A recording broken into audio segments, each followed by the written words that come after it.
Hi, I'm Barbara. Welcome to my Kentucky native garden. It's early May here in South Central Kentucky, and we have had a very warm and very dry spring.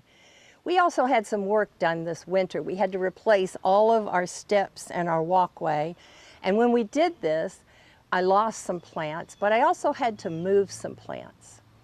I'll show you some of the plants that are blooming today, and one of them is this copper iris that I had to move. I had to dig up a few of these and move them over, and as you can see, they did great. They're blooming. They still have buds on them. This spiderwort will last till frost. Just cut back the spent blooms and it will bloom again and again. Spiderwort is very easy to transplant, and it will spread, but it's not aggressive. This eastern blue star didn't bloom for many years, so I moved it to a place that gets more sun. It has now bloomed twice. It's supposed to do well in full sun to part shade and moist soil, so here by the bird bath is a good spot. Cut it back after it blooms. This also attracts hummingbirds and hummingbird moths. Blue-eyed grass also easily transplants. I use it to line walkways. It's not a true grass, it's in the iris family. It attracts bees, and it likes the sun or part shade and sandy, rocky soil.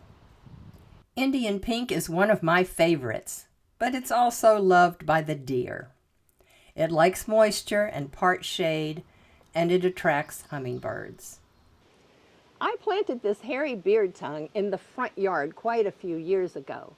The seeds moved back here, and it's blooming beautifully on the back driveway hill. Plants will go where they want to go. This Virginia sweet spire is in full bloom right now, and it's not only beautiful, it smells so sweet. This is a cultivar. It's called Henry's Garnet, and it was cultivated to not spread quite as much as the straight species, and that's what I needed in this spot next to the porch.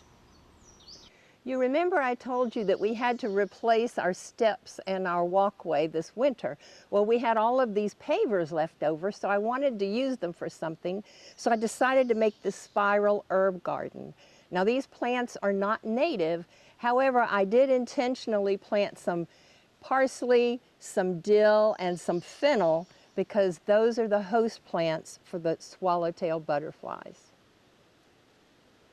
Thank you for visiting my Kentucky native garden. I hope you'll visit again soon.